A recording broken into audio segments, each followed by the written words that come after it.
Two Afghan journalists were beaten for covering the protests led by women. The two journalists, who worked with a newspaper called Etilaatroz, were reportedly abducted and then beaten up in police custody, allegedly by the Taliban.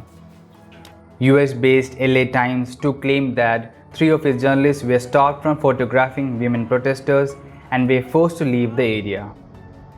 Several other journalists, including a Tolo news cameraperson, were reportedly arrested by the Taliban.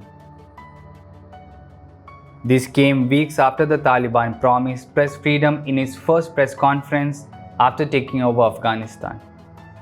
Taliban have detained, beaten and threatened several journalists covering protests in Kabul and other districts in Afghanistan and told some news crew that they need permission to film. More than 14 reporters and photographers were detained over 2 days this week while covering demonstrations for women's rights and protests against Pakistan.